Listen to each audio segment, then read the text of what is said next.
Welcome, dear dreamer. You've arrived at a place where rest is waiting for you, soft as starlight. This is Sleeping Therapy by Emma, a quiet corner of the night where stories unfold like gentle lullabies for the soul. Imagine stepping into a hidden sanctuary, far away from the noise of your day, every word guiding you closer to deep, peaceful sleep. Tonight, we're entering the library of forgotten dreams, a boundless sanctuary of silent shelves where every book is not a story written, but a dream remembered waiting just for you. Breathe a little more slowly now. Let your shoulders loosen and let us begin our dreamy walk together. Chapter 1. The Door Between Waking and Rest. Let us begin softly, as though the night itself is smoothing its long velvet cloak across your shoulders. Imagine, dear dreamer, that the world around you has quieted into stillness. The day has folded itself away like a letter returning to its envelope. Somewhere beyond the window, the moon is patient and silver, humming its usual lullaby to the waters, the trees, the rooftops of sleeping homes. This is the hour between things, the soft edge of wakefulness, the edge from which your heart leans toward dreams. And it is here, in this shaded hour, that you find something extraordinary. You notice, at first, just a door. It stands not in a wall, not in a hallway, not in any ordinary place at all, but simply there, waiting in the dim twilight of your imagination. The door is tall, made of wood the color of midnight tea. It looks as if it has weathered centuries of gentle rain and forgotten hands trailing across it. Embedded in the wood is a brass handle, dulled with time, rounded by use, so it glimmers faintly like a lantern in the fog. The door is patient. It does not rush you. You move closer. Perhaps you take a breath, feeling your lungs loosen. Perhaps you stretch your fingertips out, not to seize the handle, but to graze the layers of time smoothed across its grain. Cool, steady, watching. When you push the door, it does not creak. Instead, it sighs. A quiet exhale, as though a whole world has been waiting behind it, watching for your arrival, relieved that at last someone has come. The air that seeps through smells faintly of ink and lavender, of paper that has slept for centuries, of lantern oil, of rain on stone. It smells, more than anything, like the memory of every book you've ever opened, and so you step inside. The first thing you notice is silence. Not the emptiness of silence, but the fullness of it, the way only a library knows silence.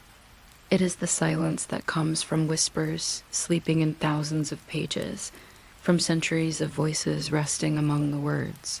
The air seems thick with hush, delicate, almost crystalline. And then you notice the shelves that go on and on and on. They climb upward until you cannot see their tops, each shelf rooted in shadow and crowned in starlight. They stretch outward into a distance that does not stay still.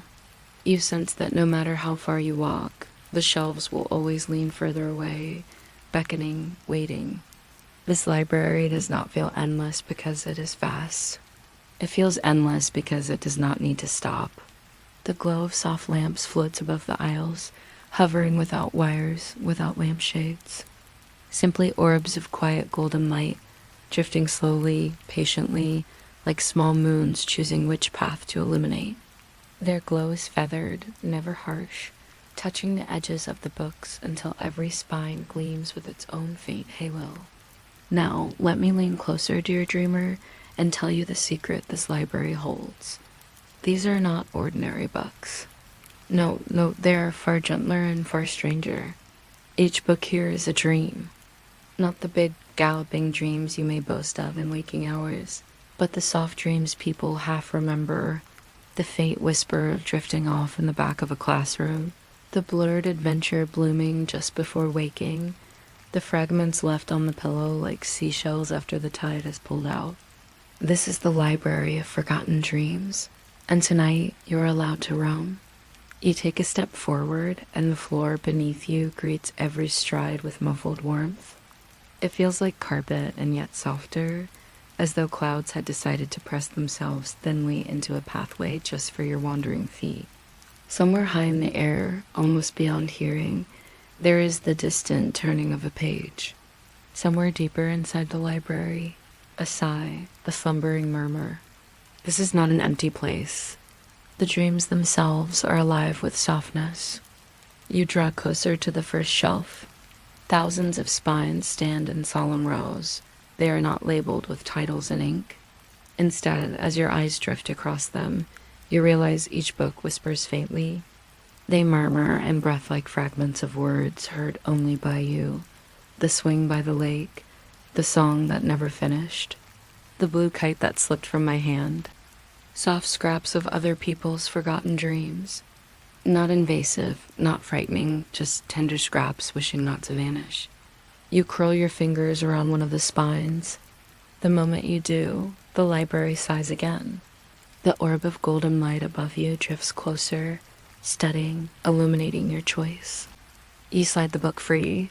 It is slender. Its cover is pale, almost translucent, as though woven from moonlight and milk. The book feels oddly weightless in your hand, yet there is substance too, as though holding both smoke and stone in the same breath. When you open the book, no words appear. Instead, a breath of color escapes, a thin veil of blue mist spills from the pages, rising gently like incense. The mist curls outward, and in it, a picture forms. The picture wavers at first, then steadies, anchoring itself in the air in front of you. The fragment you've opened is this. A child sits on a swing by a lake at sunset. The chain creaks softly. The air is cool, heavy with the scent of water and pine trees. Fireflies are beginning to stir. The child pushes forward, higher, as though trying to brush the sky. But the sky holds no clouds. It is painted with blues and golds, so vast they seem to hold eternity. The swing keeps rising, and for a moment, the dream feels as though the child could swing into forever. Then, just as suddenly, the mist scatters. The picture dissolves, falling back into the pages, then vanishing entirely into the lamp-lighted air. The book in your hands closes itself gently, and you understand this library is endless because dreams are endless. Each book will show you a fragment. Not a full story, never a full account, but the half-remembered glimmers that live like lace along the edge of slumber. You place the book back. The spine hums with gratitude. Now, deeper into the aisle, other shelves wait. The lamps shift with your steps, accompanying you like companions, warm and loyal. You walk slowly, savoring the hush, savoring the way each book swells with invisible glow, waiting for your hand. You reach for another. This time, when the book opens, golden mist blossoms outward. Within it, a field of tall grass unfolds. The grass sways endlessly, shoulder high, rolling like waves in wind that carries no chill. You glimpse a figure wandering there. You never see their face, but you feel their peace the way they trail their hand through the grass, just to feel it whisper across their skin. The dream slows, hovers, dissolves. The grass melts into night. The dream folds itself closed, content to have been seen again, if only for a moment. You smile, perhaps, or breathe deeply. The dreams are gifts. Not yours, not someone else's, just pieces belonging to the collective human heart, stored here in safekeeping. Deeper you walk, and deeper you feel yourself softening. Every step in this place seems to brush away a tension you hadn't realized you carried. Your shoulders loosen. Your jaw unclenches. Even the furrows of thought across your forehead smooth unexpectedly, as though warmed by unseen hands. This is not only a library, it is a sanctuary. Its purpose is not only to preserve what was almost forgotten. Its purpose is to keep watch, to remind us of the beauty of unfinished dreams. As you wander the aisle, the lamps dim slightly, coaxing your footsteps slower, slower still, until you find yourself drawn toward something new. Ahead is not just a shelf. Ahead, the shelves bend and bow together, shaping an archway. Within the arch, the books glow faintly silver. At the center of the arch is one book pressed forward, as though nudging itself toward you. not urgent, but waiting. You step closer, the lamps gather behind you, watching, blessing. And as your fingers rest on the waiting spine, the library seems to lean, just gently, as though holding its breath, preparing for you to open the next door into its endlessness. The book in the silver-lit arch waits with unhurried patience. Around you, the shelves lean slightly inward, like witnesses eager to see someone smile. You extend your hand, feeling again the subtle hum that travels through every spine, every cover, every faint breath of this endless place. With care, you draw the waiting book free. It is heavier than the others, not unpleasantly so, but with that deep, satisfying weight of something shaped by secrets long tended. Its cover shimmers faintly, not with one color, but with many silver, pearl, dawn white, and even the faint hint of green when you tilt it toward the lamps. It feels different, alive, like holding a seashell to your ear and realizing it holds not only the roar of one tide, but all tides. When you open this particular book, the air does not spill mist or drift images at first. Instead, a sound comes forth, the faint ringing of chimes. Soft, crystalline tones float outward, each note dissolving into the air with such sweetness that you cannot tell if they echo or if they simply linger because they want to. The lamps nearby brighten as though listening in reverence. The shelves seem to lean a little closer, and then yes, mist unfurls at last. This time the mist is silver white, threaded with tiny sparks that gently wink in and out. The sparks do not vanish when you blink. They hover like fireflies who've come to rest at the edge of knowing. Within the mist, a scene takes shape. You see a narrow bridge of wood stretching across a river. The river glows softly, shimmering as though it were carrying liquid moonlight instead of water. The hush of the library falls away. Now you hear faint ripples below. But this river does not roar or rush, it whispers. Its waves sound more like words you cannot quite understand, gentle syllables spoken by water at peace with itself. On the bridge stands a figure. This figure is neither stranger nor friend. It has no defining face, no name. And yet, watching them, you feel the warmth of recognition, as though some part of you has met them before in another dream, another lifetime of sleep. They hold a lantern. At first, you do not realize the lantern is not burning fire. It is burning stars. Tiny stars, blinking, swirling, as though the entire lantern is a jar of constellations safely cradled inside.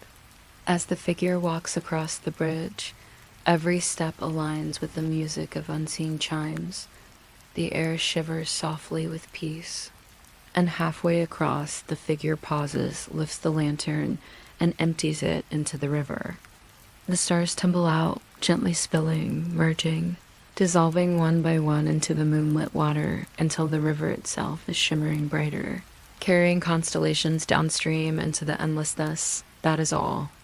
There is no conclusion, no grand gesture, only the lantern returning empty and the river carrying light into distance. The dream fragment dissolves back into silver sparks. When it is gone, the book closes quietly. No final clamor, just the hush of something complete. You cradle the book a moment longer, feeling how it seems to thrum gently in your hands. Then you return it to its shelf, and the arch bows backward again, easing into its endless wall of spines as though nothing extraordinary had happened. Yet your steps are lighter now. The library breathes with you. You wander onward. The aisles do not feel like mazes. They trust you. They breathe open as you step. They make room where they want you to go. And every so often, in the edge of your hearing, you think you catch a chorus, so faint, so soft, a lull of voices whispering forgotten dream lines into the stillness. You pause near another shelf. This one is darker than the rest. Its books are bound not in shimmering cover, but in velvet-like shadow, as though dusk itself became ink leather. You reach for one. When you pull this book free, its presence feels like night air brushing against your cheeks. You open it carefully, and from its pages flows a dream fragment, cool and tranquil. A small boat drifts on an endless sea beneath stars so vast they seem an entire ceiling of eternity. No waves, no storms, just a still ocean reflecting galaxies. In the boat sits no one. The boat is empty, a cradle for the sky itself. It moves without paddles, without hands, guided by something softer than wind. As you watch, the stars above lean down to kiss their reflection below, until sky and sea do not know where they differ. The image flickers, dissolves, and folds again into the book. When the cover closes, you almost expect to hear water dripping from your hand, but no, the hush has resumed, the silence moving in soft currents around you. You walk deeper, and this time the path bends into a circular chamber. The chamber is small by the library's meandering standards, yet it feels not cramped but centered, like a pause between breaths. Here the lamps are lower, their glow softer, more golden, as though light itself had chosen to rest. And here in the chamber you see a table. Just one. Upon it rests an open book. Unlike the others, you do not need to reach, to choose, to coax. This one has already begun unfurling itself, its pages wide, its story gently drifting upward as though it were half an incense, half a morning fog. This dream fragment is different, stronger, expanded. You realize, perhaps, that some dreamers leave only tiny slivers, but others leave entire strangers of scenery, waiting like forgotten constellations inside paper spines. What emerges now is this, a mountain meadow at dawn. The last of the stars still clings desperately to the sky, though the horizon tells of sun climbing upward. The meadow trembles with dew, every blade of grass bejeweled, every wildflower flexing its color as though stretching awake. A stream winds its way through, its voice louder than most dream streams, singing gently, a tune puzzled somewhere between laughter and weeping. Beside the stream stands a small cabin, built from dream wood. Slanted roof, smoke curling lazily upward, window panes shining with the promise of warmth inside. You do not see the dreamer, yet you feel their presence, the sense that someone lives here, calmly, quietly, with all storms of life steadied. The cabin's chimney exhales, and just for a moment, you feel your bones warm as though you've been sitting beside a fire for hours. Then the fragment crumbles like parchment, melting back into dream ashes, drifting into silence. And though it vanishes, it leaves behind an odd certainty peace does not vanish with it. It lingers in you. The table waits silently, the book already closing of its own accord. You bow your head, perhaps without meaning to, gratitude without words. And onward you go. The aisles breathe open once again, and you sense that the library is endless not only in size, but in patience. It will keep watch forever. No hurry, never a rush. The shelves will wait another 1,000 years if need be. But here you are now, moving gently forward in their company, chosen for this simple drifting between pages. At last, as your steps continue, you notice a softness beyond the shelves. Not blue lamps, not silver sparks, not velvet book faces, but something altogether new. A glow. A light too delicate for fire, too humble for sun. A faint radiance, glowing like memory itself, the path bends. And there ahead, at the end of this long wandering, stands something new. Not a chamber, not a book, but a chair. Yes, a single chair, carved of wood so smooth it appears grown rather than built. Draped across the chair is a blanket of moss. Before it, on a pedestal, rests a book still unopened. This one is thicker, its binding luminous as though sewn from dawn itself. And as you approach, you realize this book has been waiting only for you. The lamps retreat. The shelves lean back. The silence deepens to hush, as if an entire cathedral of forgotten dreams has bent to listen. You touch the book, and the world of the library holds its breath for what you will discover next. Chapter 2. The book that waited the chair was waiting for you as though it had been expecting this moment forever. its moss-draped cushion sighing softly with the glow of watchful lantern light. You lowered yourself into it, and it embraced you in a way chairs never do in waking life. Its curves shaped exactly to your back, its softness, blooming upward through your shoulders until tension seemed to trickle away through your fingertips. Before you sat, perhaps you didn't quite notice how weary you were. No, there was no mistaking it. This chair had opened a door within you, a door of rest. The book on the pedestal gleamed patiently before you. Not one page yet turned, not even the faintest line of ink visible on its cover, only that luminosity, the pale molten glow of dawn woven into cloth, waiting for hands meant for it, and it alone. When at last you laid your palms across its surface, warmth immediately pressed through your skin. Not the sting of fire, not even the comfort of a heated stone, but a human warmth. The kind you feel when someone has been waiting to hold your hand long before you knew you even needed to reach. With that warmth flowing into your breath, you opened the cover and the world responded. Light poured across the pages, so soft at first it was merely a haze that washed against your knees. The library dimmed in response as though bowing. Every shelf leaned back into shadow. Every golden lamp floated away to a respectful distance. And then the mist rose, not the small sigh of fragments you had known before, but fullness, steady and expansive, spreading outward in a stream like smoke twirling through water. Color hid inside it, unnamed hues woven thread by thread until meaning began to settle in. Soon, the world you knew began dissolving, the slow folding of one book being closed so another could open. And you found yourself standing within that second book, wrapped in a dream vast enough to hold you completely.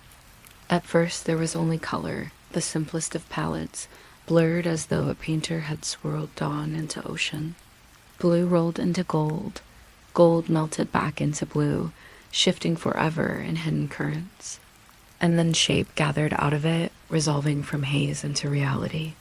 The sky, vast, expansive, a ceiling without measure. And beneath, a field, wider than your eyes could stretch, a field not of grass or hay or wheat, but of dream feathers. Tall as your shoulders, soft, white, luminous, each stem swaying with breath you could not feel but could somehow hear. They whispered aloud, brushing their long, delicate barbs against one another, with the hush of thousands of voices sighing, "Rest, rest, rest." You stepped into them and the feathers parted willingly, caressing your arms, sparking faint lights that drifted upward like lanterns, taking wing into the ever-blue. A scent rose with them, faint and maddeningly familiar, a mixture of honey and warmth, undercut by damp soil, as though the earth itself was whispering through its sweetness, making you feel grounded, safe and anchored, even while drifting in dream. The path was hidden, but as you walked, it revealed itself beneath your feet steadier ground, denser, as though unseen hands had flattened and pressed clouds into a track prepared especially for wanderers of this book. And there before you rose a tower, slender, soft, made not of stone cut from quarries, but of condensed light, glowing faintly even against the golden haze of horizon. It seemed uncarved, unchiseled, as natural to this field as a tree, only shaped differently. A column stretched high, a signal, a companion. Something in its posture promised welcome, a lighthouse for tides of thought, a candle rising for anyone too long adrift. The door at its base was already open. Without question, you stepped in. Inside, the entire chamber spiraled upward, one long ribbon of light shaping itself into stairs. They curled loftily toward hidden heights, and though there were no railings, no walls, no carved edges of stone, you felt secure. The air within seemed to insist, you will not fall. You are carried here. You are watched over. With a breath calming, you placed your foot upon the first luminous step, and it pulsed with soft light like ripples through invisible water. Another step, another gentle pulse. With each climb, sounds accompanied you, the low tolling of bell-like resonance beneath the air. deeper and slower with every step, vibrating in your chest until your own breath began to mimic its pace. Exhale long, inhale deep, every inhalation like the pulling of light inward, every exhalation loosening the entire spine. Up you went higher and higher, never hurried, until at last the spiral unwound into the tower's crown. And here, dream expanded again. A circular chamber welcomed you into silence. Its walls were windows stretching floor to ceiling, endless open panes showing feathers swaying far and far away under indigo night. But above, the sky here had ripened. Stars thicker than any waking cityscape had ever allowed lay close at hand, glowing like lanterns leaning across a balcony to see you better. In the chamber's exact center, beneath the stars' watchful gaze, stood a table carved not of stone and not of wood, but of pure crystal its edges, glowing faintly translucent, encasing light that sparkled as if deep currents moved inside. Upon that table rested another book. This book seemed larger, softer, deeper than all the others in the library, and heavier even than the luminous one UD carried to this dream. Its cover was woven dusk, threaded in shadows of mauve, its form emanating a glow faint as fireflies layered together. It wasn't silent, it hummed. Not aloud, not a sound you could hear, but a vibration you could feel behind your ribs, where innermost things are stored. And when your fingertips brushed it, you understood this was a dream within a dream. You opened it, the chamber inhaled, the stars held still, and then the dream poured forth. Not mist like before, not sparks or wisps or small fragments of memory, but full clarity, full presence immediately surrounding you. The circular floor, the windows, the feather field beyond, even the sound of your own breath dissolved, and you were standing instead beside a shoreline. Water stretched before you as still as midnight glass, perfectly reflecting sky. The sand underfoot was not coarse, not shuffling, but smooth, as though the lake itself wanted to cushion your steps. And though the night sky sprawled overhead, it glowed brighter in the water below. Stars punched into liquid mirror, constellations expanded and whole with every ripple absent. At the center of this perfection drifted a single lantern, pale golden, small, hovering just above the mirrored expanse, burning steady. Its light didn't waver, didn't falter. It pulsed faintly, a living bee, like its flame was made not of wax or fuel, but of heartbeat itself. Your eyes caught it instantly, your chest following, recognizing somehow that it was waiting. And only then did you notice a boat waited too at your very feet. Wooden, plain, curved simply, no ropes, no anchor. 2 oars waiting, sliding into place as though they knew you were coming. You stepped inside. The boat cradled you without wobble, moving gently even before you touched the oars. Then, when you set them into water, it glided as if the universe itself was rowing with you. The lantern beckoned, closer, closer. Its steady flame grew stronger, brighter, though never blinding. It grew so near that your boat rocked against the invisible wake it radiated. And when you reached it, when your breath had steadied into the pattern of its quiet beats, it did something at once surprising and inevitable. The lantern opened. Its flame was not extinguished. It unfolded. Golden petals bloomed outward like a flower, folding wide and revealing within not wax, not flame, not smoke, but a doorway-perfect arched frame of golden light carved within air, smooth, whole, insistent. You leaned closer, your body humming with it, and recognized no fear here, none at all. This was invitation alone. The lake behind you shimmered. The stars leaned inward from their ceilings. And as your fingertips stretched toward the warm curve of that luminous arch, the entire dream itself, the tower, the meadow behind it, and even the faint outline of the endless library waiting leagues behind folded away into silence. The lantern doorway welcomed you through, and stepping across, you carried no doubt with you, only the wonder of knowing the dream had been waiting all along just for this. The light of the lantern flowed around you like a river as you stepped across its threshold, golden and fluid, blurring the edges of your body into something lighter, softer, until you no longer felt quite the same weight you had carried before. It wasn't a loss, this sensation, but a shedding, as though the heaviness of waking had been left quietly behind on the boat, rocking softly on the lake's mirrored surface. The light held you, not fiercely, not blindingly, but tenderly, guiding you forward until it all shifted once more, folded gently away like parchment closing, so that a new page of dream could open. When the glow eased, you found yourself standing on a path, not a hard road of stone or dirt, not a labyrinth of turns and walls, but an effortless ribbon through waving grass, formed not by any builder's hand, but by footsteps of dreamers who had walked here before, their movements pressing gently into the earth until a way revealed itself. Each step you took uncurled a fragrance from the ground, fragrant with mint and the bright sting of green leaves crushed beneath your feet. You inhaled it deeply, and the very act loosened all the breath within you. The path curled inward and carried you into a forest unlike any you have ever known while waking. Here, trees rose not with bark of brown, but bright, shimmering trunks of pale opal. They pulsed faintly as though inside each was a heart of light. Their leaves overlapped above you like fragments of colored glass, every hue shifting with a brilliance that rivers and rainbows could only dream of imitating. Sunlight, or perhaps not sunlight, but some softer radiance altogether streamed through them, scattering emerald and violet and sapphire across your cheeks, your hands, the path before you.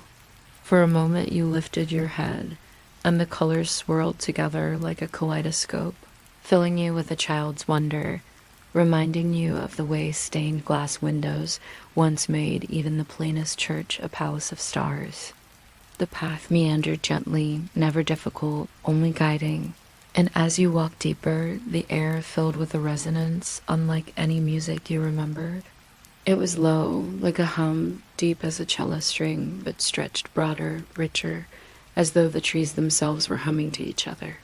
You felt the rhythm ease into your ribs, harmonizing with your heartbeat, encouraging your breath to move with it. Inhale slowly, exhale deeper, as though the forest was teaching you to breathe again in the language of dream.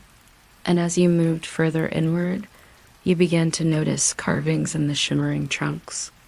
Spirals, rings, circular patterns engraved into the opal bark, glowing faintly as though illuminated from beneath the skin of wood itself. You slowed near one, pressing your fingers across it gently, and as your palm rested there, the spiral bloomed with images.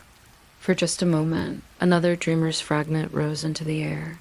You saw a child in this same forest, gathering broken branches and piling them high into towers, balancing stone atop wood, delighting in the impossible wobble, their laughter rustling through the leaves. And then, like sand slipping through your palm, the image fell away again, dissolving into silence, leaving you with only that faint aftertaste of joy. All around you, spirals flickered with similar lives untold, each moment preserved in the tree as the forest's memory. But you did not need to linger on them, only to know they existed, that the world itself held on to every small gleam of forgotten wonder. You turned back to the path, knowing more waited. Steps blurred as they sometimes do in dream.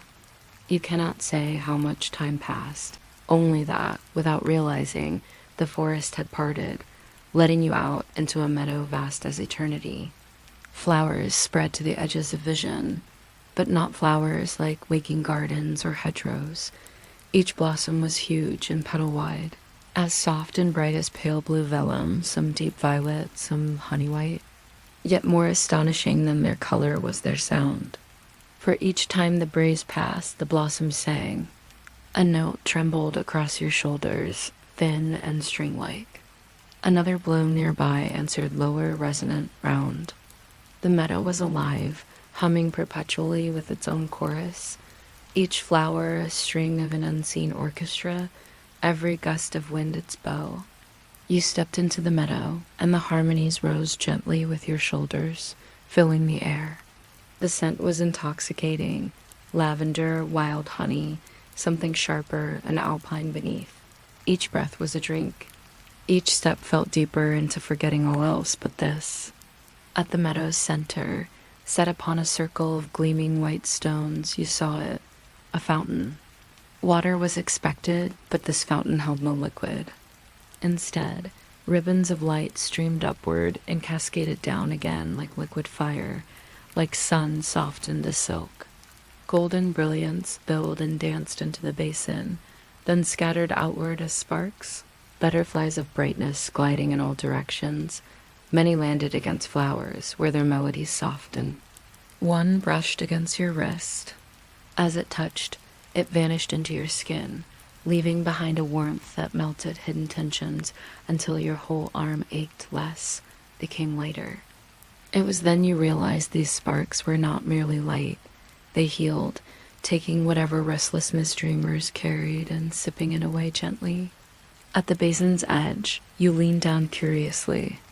At first, your eyes saw only the whirling spiral of golden currents within the pool, mesmerizing like a storm you could never tire of watching. But when you softened your gaze and relaxed focus, you recognized shapes forming in its depths.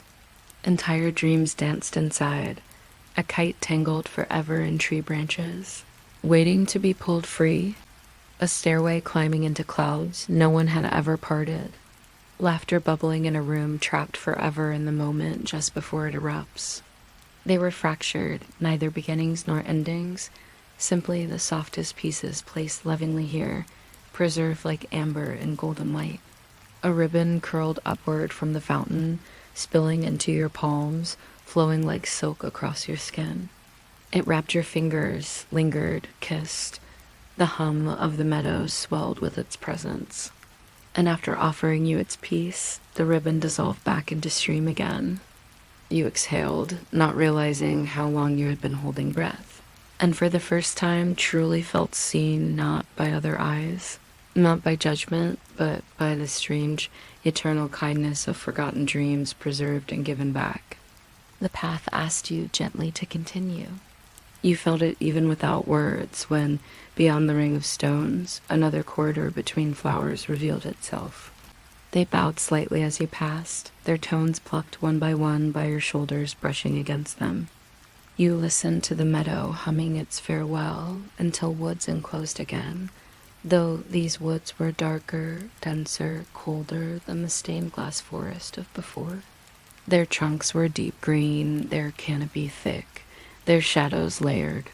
Light was dimmer, air cooler, filled with the smell of moss and earthen damp. Yet it frightened you not, rather, it curled closer, felt more intimate, as though approaching the inner heart of a mystery. Tiny motes of light slipped among the leaves like fairies refusing to show themselves, darting guides leading you deeper as the hush thickened around you. And finally, the trees bent away once more, and you came to a sight so startling, you hushed without breath. There was a pool carved into the clearing, a perfect circle. Its surface did not move, not by ripple or breeze. Black and still, yet glimmering, as if its darkness was not absence but presence, a vastness even deeper than sky. And when you leaned on your knees and gazed closer, you saw it. Stars, not reflected from above, but living within. Constellations stretched across an abyss caught beneath water, galaxies spiraling, moons balanced like pearls, wanderer comets drifting lazily. An entire universe spun beneath your gaze. The pool vibrated with patience. An instinct older than logic moved you. You bent your head and whispered, a word you lost in waking long ago, perhaps, a dream that slipped before you could record, a doubt, an ache, a phrase caught mid-thought and blown away in daylight. You gave it to the pool. Your whisper spiraled across the surface, touched it, rippled once more, and sank. And instantly, another star ignited beneath the water, small yet blazing, adding to that infinite constellation. Only then did you realize This pool was here not just for you to witness other dreams, but to deposit yours. To finally let them rest somewhere, you sat back on your heels, a soft smile shaping itself without effort. The pool shimmered as though grateful. The forest hummed with its constant low music, cradling you further towards stillness. You had contributed to something vast and eternal. You had given a dream back to the dream. And onward, once again, the path awaited. Chapter 3. The River of Whispers. The pool of stars lingered behind you, its vast cosmos swirling within still waters, content to hold whatever you had whispered into its depths. Yet, even as you turned your gaze away, you felt its gift was not fully left behind. The knowing of it stayed, like embers glowing in the quiet of your chest, reminding you that what you had entrusted to the waters was never lost, only transformed into part of the great constellation beneath its surface. With that awareness glowing steadily within you, you drew breath again and returned your steps to the path. The trees folded open slowly, their dense canopy thinning until threads of light wove between leaves again. The motes that had danced shyly through the shadows lingered still, darting just beyond reach, tumbling in little arcs that looked like tiny stars rehearsing a play for themselves. They led you, never hurried, tugging your gaze deeper until the forest gave way once more. There was no meadow this time, no lush field of flowers humming their melodies. Instead, you found yourself upon the edge of a river. It was not a roaring river, not water crashing stones and foaming against dark boulders. No, this was a slow river, a hushed river. Its surface was smooth, wide, dimly glowing from within, as though soft lanterns drifted under it, their light breaking upward in scattered waves. It sighed steadily, more exhale than current, creating the kind of sound you might hear when a tired child finally releases tension and falls fully into rest. Your ears knew the sound before your mind did. This was not simply a river of water, but a river of whispers. Leaning forward, you heard them breaths and voices folded together, carried not in words of clarity, but in the scattered syllables of dreams murmuring themselves to sleep. One moment it was a laugh nearly remembered, another a cry scribbled from the edge of nightmare, then a lullaby line, no song you could place, yet echoing inside you like something known since childhood. The water shimmered with 1,000 voices not fully formed, floating downstream into eternity. A wooden bridge stretched across the current, yet it was no ordinary bridge. Its slats were suspended upon threads that gleamed silvery, threads you realized were spun from sound itself, as though the whispers rose upward from water and hardened into lines strong enough to hold you. Every footfall touched the bridge with care, and each step became absorbed into the whispers below. And strange still, each time your soul met the silvery planks, a fragment of voice emerged. Double quotes ... the key was under the stone, whispered once. And then I was flying just for a moment. The slats spoke with the half-sentences left behind in sleep, the forgotten streams every dream spills when dawn wakes its dreamer too soon. Slowly you crossed, pausing midway to peer at the hush of the river below. For there in the faint glow drifted shapes beneath the surface, like jellyfish pulsing in unseen tides, But when you looked closer, you realized they were dream fragments floating gently, resting like petals on unseen currents. One was a castle of glass, its towers rising and shifting before melting into water. Another, a clock that ran backward, its ticking slowed into lull, vanishing as soon as it was seen. A third floated beneath you longer than the rest, a hand stretched outward in darkness, reaching not upward but sideways, seeking. And when you leaned closer, it dissolved before you could grasp its meaning. They were not made for answers. They were not made for logic. They were made only for passing on.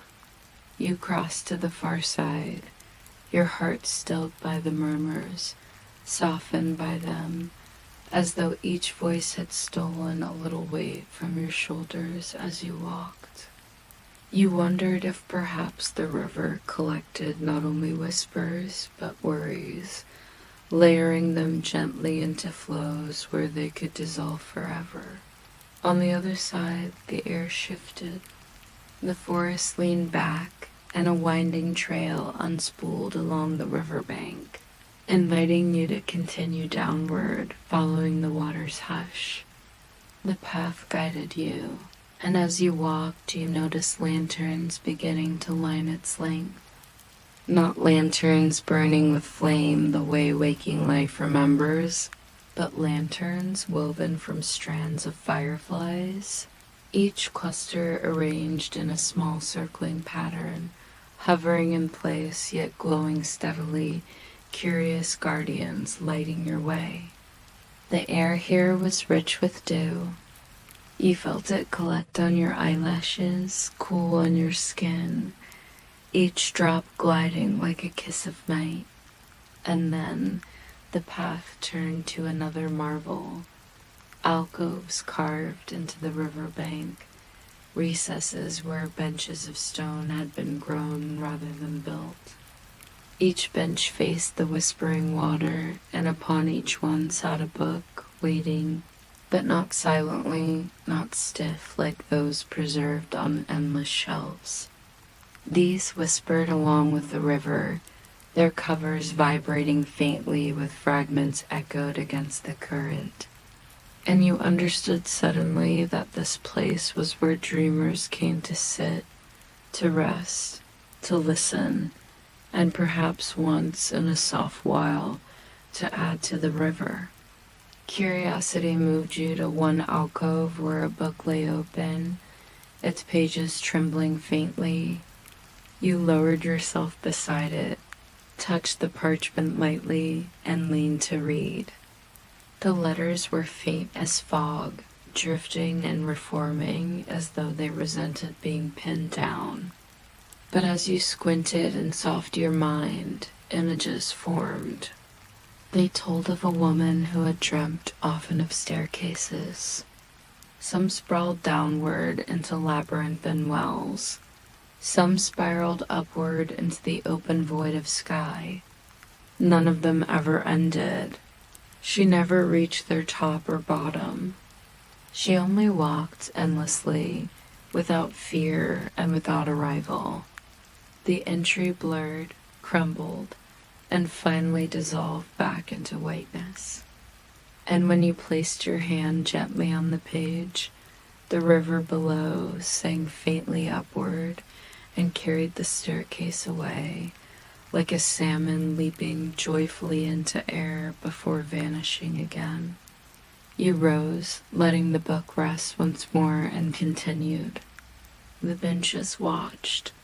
The lanterns glided silently along.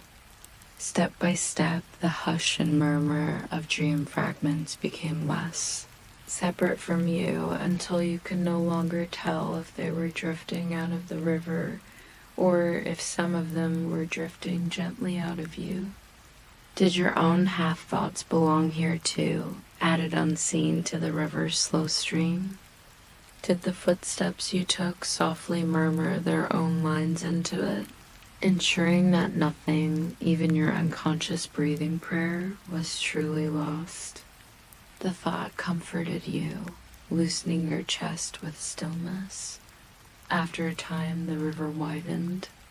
It breathed outward into a wide basin rimmed by stones, where the flow slowed almost to stillness. Here the whispers grew quieter, more singular, occasionally rising whole rather than fragmented.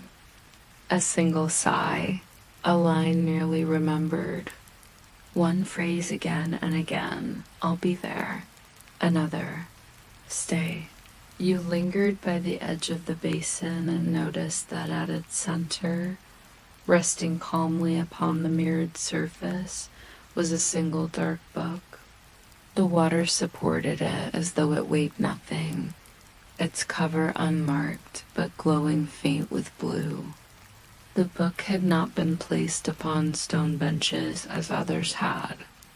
This one floated, always in the river, always carried, yet never sinking, perfectly centered. Drawn, you reached forward carefully, letting only your fingertips hover above it. And immediately, the water beneath stirred, the whispers around it rushing faster for just a breath of time, voices uniting, "Remember, remember, remember," until your fingertips touched and everything went still. The book opened itself without your help. Pages sighed, but instead of spraying images or rising mist, something altogether new occurred. You heard a voice. Not the fragmented murmurs of dream fragments, not the babble of whispers echoing downstream, but a full, clear voice. Gentle, calm, patient, and kind. It spoke not words you could pin with certainty, but words you felt. A voice telling you, like starlight speaking to water, that you were safe here, that no forgotten thing is ever truly gone, that every piece of yourself you fear has fallen away is only stored differently, reshaped within this place to live endlessly. The voice was soft, like a loved one drawing a blanket higher across your shoulders, tucking you in. The book closed in your hands, and the water grew slow again, whispers resuming with their light patter as if nothing had happened. Yet within you, the voice lingered still, breathing calm like a friend who has promised always to sit for as long as you need. You replaced the book to its water cradle. It floated steadily once again, as if never disturbed. From the basin, the river's path continued onward, curling toward shadows where you could not yet see. But you knew where it would lead, for in dreams, you are always guided to the next threshold just when you are ready. With soft steps you followed, and ahead, far along the winding riverbank, a new glow pulsed gently, like the faint shimmer of moonlight through tall curtains. The dream was readying yet another door. You followed the river's slow bend, the air cooling as its waters press into quieter turns. The whispers remain constant, though they grow fainter here, as if the river itself respected the silence you now carried inside you after the floating book-esque voice touched your heart. The lanterns drift back behind you one by one, leaving space for something else to emerge. You walk gently, no hurry, your footsteps bending to the natural rhythm of the flow, until at last the glow ahead strengthens, softening from silver into something richer, like a veil of light stretching across the trees. The forest opens into a clearing circular, and steeped in stillness, the kind of stillness so gentle it feels like an embrace. In the center of this clearing arches a gate. You cannot tell what supports it, for it has no posts, no hinges, no joinery. It is simply there, wide as a doorway, yet shaped like the curve of a crescent moon. Its surface shimmers with woven threads of light drawn directly from the whispering river, as if the water itself had risen to weave this luminous doorway. Its glow is soft, not demanding, and though it shines steadily, it wavers faintly like breath, exhale and inhale, welcoming you without rush. You step closer, and as you do, the whispers swell not in panic, not in crowd, but in unified unity, as though the river wanted you to hear its chorus one last time in fullness before sending you through. For one long moment they all stream upward, fragments of dreams cradling laughter, unfinished lullabies, syllables that never became words, sighs layered with longing, hiccups of joy half forgotten. The sound does not overwhelm, it soaks into every inch of air. It sinks into the ground beneath your feet. It eases the weight between your ribs. And then, as you step into the blush of light, they fade. Crossing the glowing gate feels like walking through a curtain of the softest fabric ever spun. It brushes your cheeks like silk, touches your shoulders like the brief kiss of rain, and then you are through. Behind you, the river of whispers continues to hum eternally, carrying its voices downstream into places unseen, and before you, another world unfurls. The first thing you feel is height. You are standing now on a high ledge that unfurls outward into vast space. All around you lie mountains, but not hard dark peaks carved of stone. These are mountains made of dream glass. Their sides gleam translucent, colors bending inside their depths. Whole valleys of sapphire and rose held captive as though each mountain was carved not of earth, but of frozen sky, thickened into crystal. They stretch in ranges forever, jagged yet somehow smooth, dangerous in shape yet profoundly peaceful in presence. The path beneath your feet winds across this ridgeline, always safe, curving gently along the mountain's shoulders. And carried on the wind here is not the hum of whispers, but a new sound, a chorus of bells. Not bells struck by force or hand, but bells rung lazily, loosened, drifting.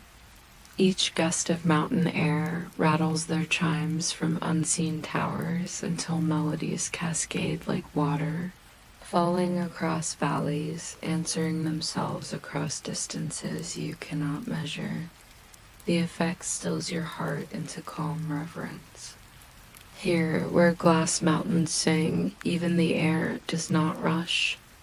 You breathe deeply, and the air is fresh with minerals and snow, though it leaves no chill on your skin. It tastes pure, untouched, as though these peaks have stood without time forever.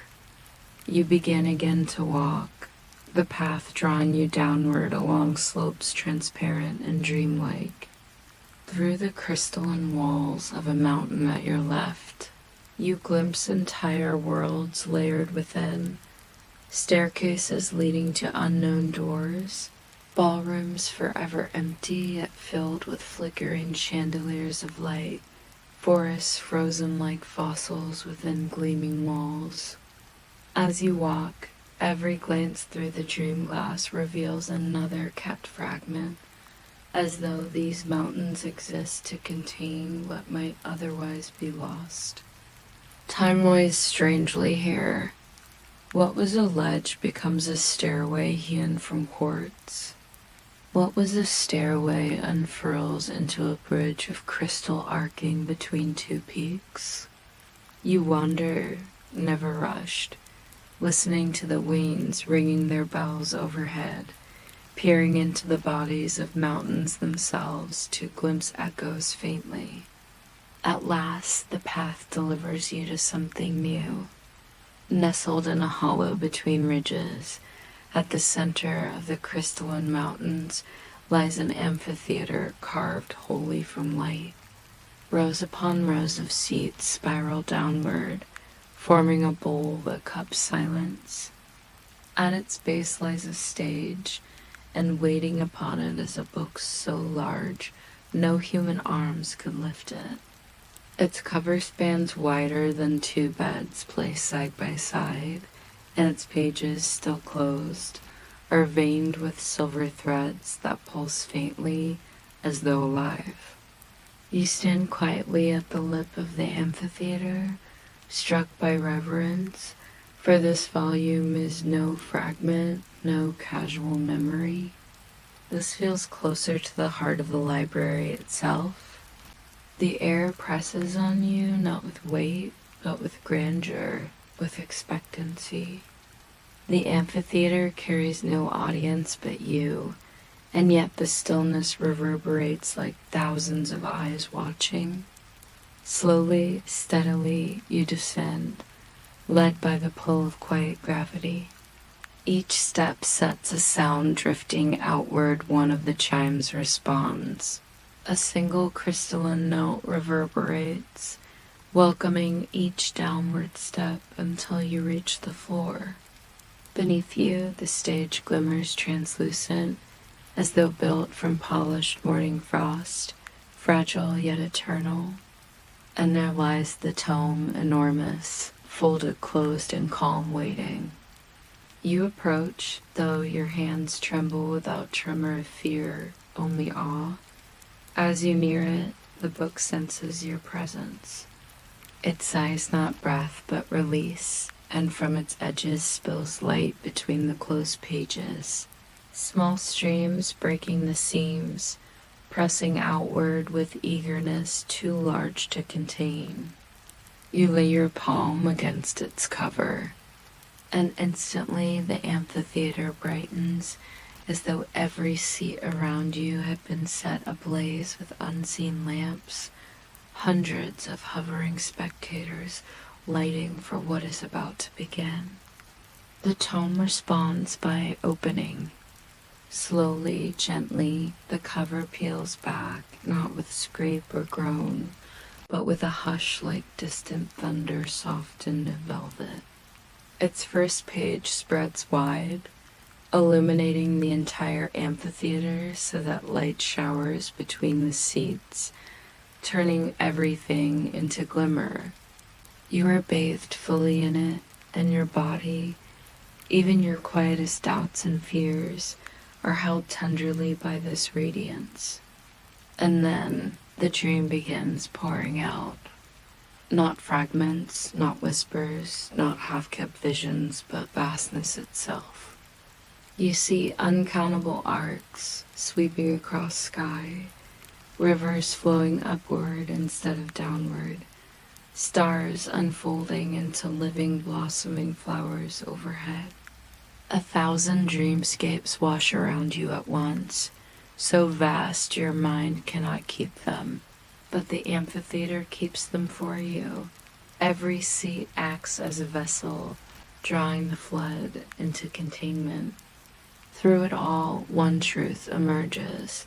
These mountains, this river, this entire valley of crystal and tone is here to store what is too immense for any single dreamer to remember. It holds not fragments, but oceans. Oceans upon oceans of lost dreams, gathered and protected, singing their chimes eternally across these glass ridges, so nothing is ever entirely forgotten. You sink to your knees as wave after wave of brilliance tumbles around you, soaking through your skin.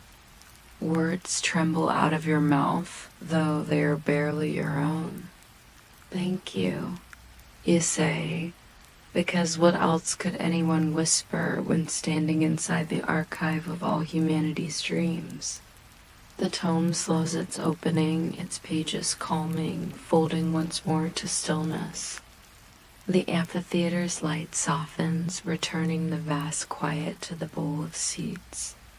Eventually, the tome recloses itself with ease, its silver veins humming, faint yet steady. It waits, unhurried, timeless, patient until another dreamer wanders forward the way you did tonight. You remain there for some time, minutes, hours, who could know, breathing lightly, bathed in calm, just listening to the mountain winds ringing their bells from afar. The amphitheater feels no need to dismiss you. It lets you rest in it. And when at last you rise, your body feels lighter, as though carried, as though every nerve has been smoothed to stillness. The path awaits beyond, its crystal curve beckoning you forward. When you leave the amphitheater, the dream you step into will change yet again. The mountains ahead shimmer with hints of corridors, bridges, hollows not yet known. The glow beckons you onward, and the night itself leans to listen. Chapter 4. The heart of the library, after leaving the amphitheater with its vast tome of oceans, you step once more onto the crystalline path spiraling between mountains. The peaks glow faintly in the hush of starlight, translucent surfaces shimmering with their storied depths. The wind leans gently down the ridges, carrying low resonant chimes, like bells rocking lazily in towers made not of stone, but of clouds. Their sound stretches across valleys like the memory of hope, stretched endlessly in thin threads.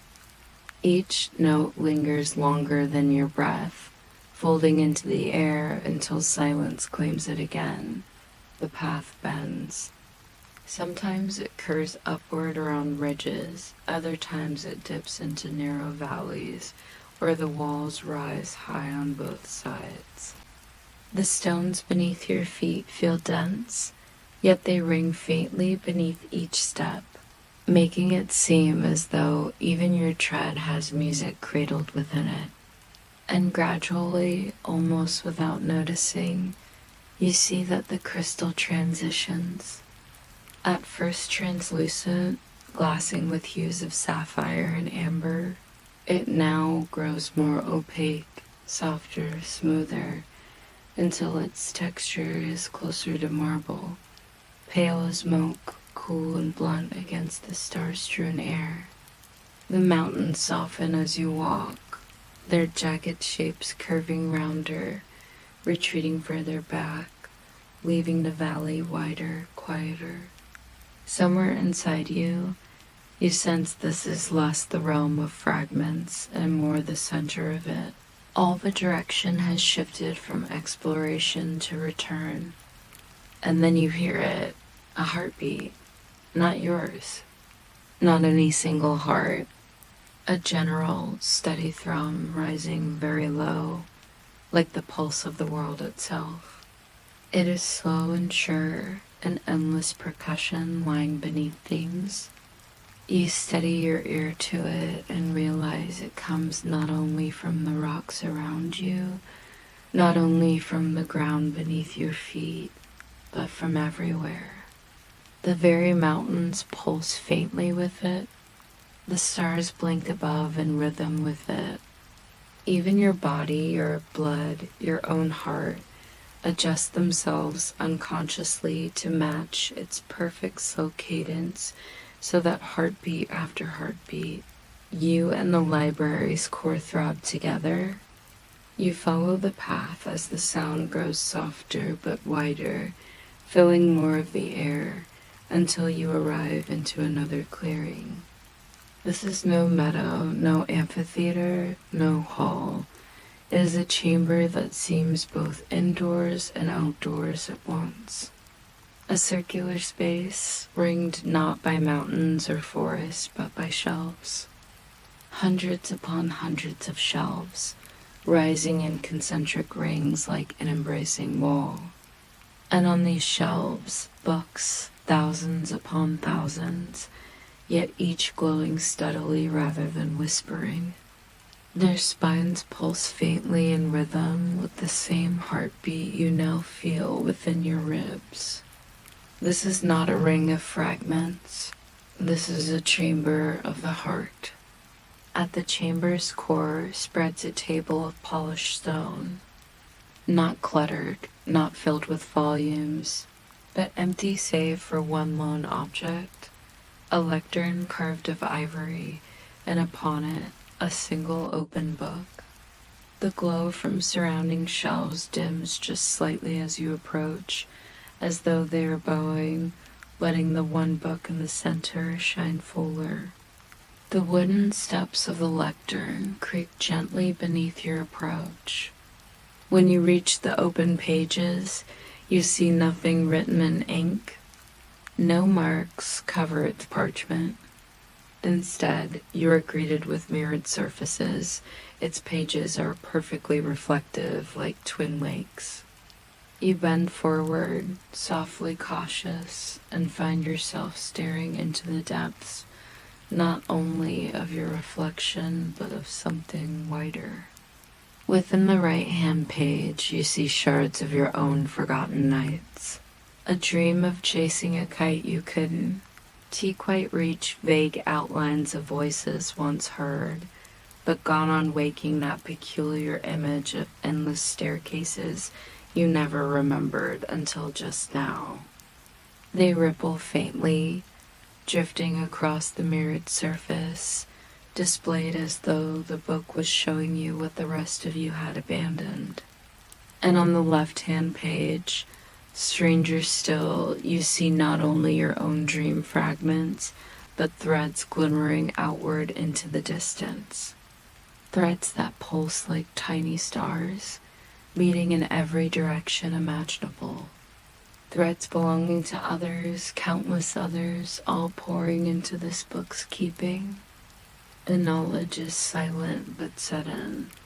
Here lies the heart of it, the center of the library, where each of us meets all others, where no thought fallen from night evaporates, but instead presses its echo into hollows that swell larger, larger, always gathering into this one open book. You breathe slowly. You touch the page with an uncertain fingertip. The mirrored surface warms, and once touched, images burst upward softly, flowing over and around you into the clearing. Hundreds of fragments ripple outward, fields of tall golden grass, a silver kite rustling above, laughter caught and replayed for centuries, a melody hummed with no words, silhouettes walking purposefully down corridors yet never arriving, hands stretched into the unknown, lips uttering unfinished names. They pour outward and swirl above the chamber, creating a dome of endless drifting color and vision. You stand at the center beneath it, your heart pressed by stillness, the heartbeat echoing through every volume. And in that great swirl, patterns begin forming, almost unwillingly, like constellations forming themselves. The fragments drift to one another, stitching across space as though sewn. A kite finds its sky again. A staircase discovers its destination. A laughter completes its sequence and bursts at last. The fragments complete each other. You understand now, though a dream may fragment and scatter, though its pieces drift somewhere within this library, in this quiet open book, fragments weave together again, allowing them to finish inside the collective dream. One person's vision picks up where another's left, and together, something wholer than any single mind could ever conjure is born. Your chest eases. Your lips murmur. How magnificent it is to know that no unfinished dream is wasted. Slowly, the fragments grow dim, slipping downward. They fold back into the mirrored pages, seamless, entire. And as they fall away, the surrounding shelves, the concentric walls, pulse once more with the heartbeat, steady and slow, reminding you of that rhythm which carries even in silence. For a long time, you simply stand, breathing, resting, letting the peace stay like a blanket pulled higher when night falls. The book remains open. It asks nothing. It promises everything. And when you finally step back, you notice again the endless shelves guarding it, every single spine shining faint. Each one belongs. Each one carries life within it. The chamber hums eternal. You know already, this is a place not to leave empty, but to leave full. So you close your eyes. You let the library look at you, into you, through you.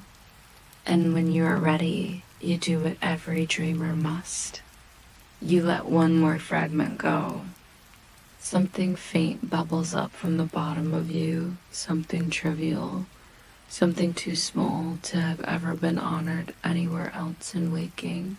A dream of walking barefoot across a bridge, suspended above fog, the taste of seaside salt on your lips, the fleeting sensation of recognizing someone you've never met. You really sit here. You whisper it into open air, and it drifts like smoke downward, tearing into golden threads, landing softly across the mirrored book. A ripple forms, and then, like every other dream before yours, it folds gently into place, preserved forever. The chamber hums its approval. You step back fully, the sound enfolding you in velvet reassurance. The library has received what you've offered. Now, like every fragment here, it will wait, it will endure, it will shimmer in quiet chorus until some other dreamer wanders into this chamber centuries from now and sees it glint quietly among countless stars. You turn from the lectern slowly, shoulders softened, heart loosened. The path ahead waits a curve out of this open chamber, beckoning. You take one step and then another. Already you feel rest drifting through your limbs, thickening their steadiness, folding your thoughts quieter. The journey is not ended, not yet. But here in the library's heart you have touched the secret it wished you to know. Nothing lost is truly lost. Not dreams, not visions, not even the smallest scraps of yourself. All is cradled here, folded into silence, remembered entirely. And so, onward you go, drawn now toward the final path. The path draws you onward from the heart chamber of mirrored pages, out between the shelves, pulsing in rhythm with that steady heartbeat, the heartbeat that felt like it had ground itself into your own chest. You walk with greater stillness now. What once was curiosity has slowed into quiet reverence, into listening and acknowledgement, as though you are everywhere, surrounded not simply by stories, but by breathing companions, voices older and gentler than time. The air itself moves quieter as well, the hush of pages folded against shelves, the glow leaning dimmer, shadows longer, everything coaxing you further into rest. Outside the chamber, the shelves taper into a narrow walkway. The ground is smooth once more, its texture bending softer beneath your steps. With every motion forward, your body grows heavier, not as though weighed down, but as though it finally remembers how to relax. Your shoulders roll back, letting go. Your jaw slackens, so unused to resting freely. Even your hands sway looser now, each step telling your body what it has perhaps long forgotten, that safety is here, that rest has welcomed itself back into your keeping. The walkway curves through shadow and leads into a great hall you have not yet seen. It is round, endless in its span, the shelves arcing hugely overhead like the belly of a sky. Their books not silent here, but softly shimmering, glowing faintly in colors more subtle than language can contain. Each spine gleams a different hue, and they flicker faintly like northern lights, swirling slowly over an endless Arctic plain. The hall is utterly hushed, yet that hush is not empty. It is the hush of something vast, something so wide and enduring you cannot help but feel small and cherished within it. The floor carries you forward without difficulty, each step slower than the one before, as though trying to remind you there is no rush, only drifting. At the center of the great hall stands another table, yet unlike the lectern with its mirrored book, this one is empty. Its surface is polished obsidian, black, but reflecting every flicker above it. You draw near, circling it, and as you do, a recognition dawns deep in your chest and your breath stills. This table is for departure, not arrival. Dreamers come here when the library has finished its sharing, when the night has grown heavy enough that the library itself chooses to close. As you circle it, you feel a pull toward something softer than sight. The air thins. Your eyelids tug as though weighted with velvet. The shelves waver, outlines blurring. The glow fades from detail into suggestion, like light glimpsed through closed eyes. Just before your vision lowers, the shelves do something extraordinary.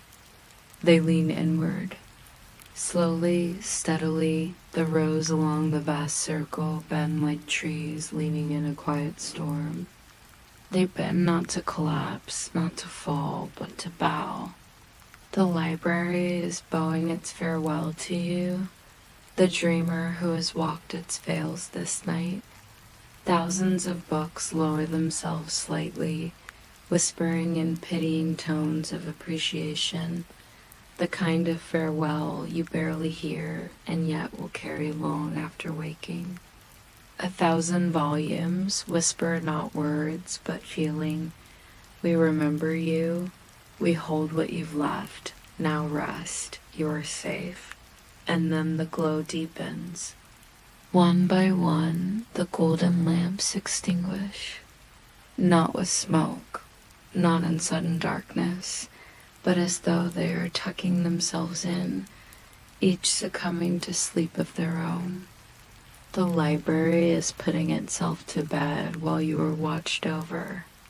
Somewhere behind you, perhaps, rests the chair with its moss cushion, the pedestal where you first lifted the brighter book. Somewhere further, the shelves of silver-lit spines, the archway vibrating softly with waiting.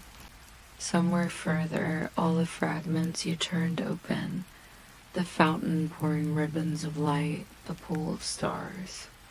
And yet you need not retrace them, for the library does not wish to send you backward. It wishes only to carry you outward, onward, into your final rest. At the far end of the hall stands a door. It surprises you because you do not remember it being there before. It's what is darker than the first you saw when you entered the library, darker even than midnight, yet it has no weight of fear. It gleams faintly silver around its edges, while its surface breathes with calm stillness. To pass through it is not to be lost, it is simply to return. You take steps toward it, and with each one your body eases further. Your shoulders lower another notch. Your thoughts drift into puddles too shallow to hold form. Your every limb slackens into heavier calm. You reach the door, and you do not even need to touch it, for the library opens it for you. A sigh spreads outward. The space you breathe feels cool, gentle. You step forward. On the other side, night itself. The simple, ordinary night. No glass mountains here, no ribbons of glowing fountains, no whispering rivers. Only a vast sky arched above. A sky you have known each night when you close your eyes, now returned to you as though you are its rightful keeper. Its constellations waver faintly in their familiar places. Its moon is neither full nor empty, but exactly as it should be. The night greets you, neither too grand nor too elusive. It greets you as home. And down below, the stillness of rest. Your body belonging not to wanderings, but to quiet heaviness. The comfortable pull of sheets, of pillows softened, of blankets draped across your frame. You do not need to see it, but you know it. Your own resting place, familiar. Your body sinking deeper into it with each shallow breath. The library remains behind its door. It does not lock. It does not vanish. It simply sighs softly shut, no sound, no rush, with the knowledge it will always be there again. All your fragments are waiting inside: the kite, the meadow, the ripple you left behind in the pool.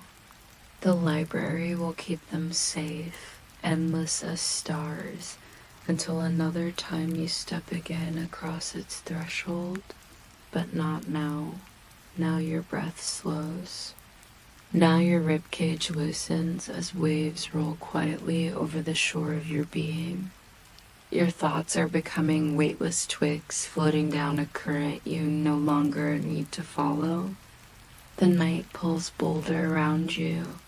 The world folds softer within you, and you understand what the library's final gift truly is. Not words, not visions, not revelations, but rest. Deep, quiet, undeniable rest. You release the last strands of day, smiling faintly, your lips barely moving. The heartbeat lingers quieter and quieter until even it whispers itself away. The library has closed, the shelves have bowed, the books have settled into soft slumber, and you, to your head weighted, your breath even. Your dreams ready, have finally slipped into the sleep you sought all along. Rest now, gentle dreamer, rest.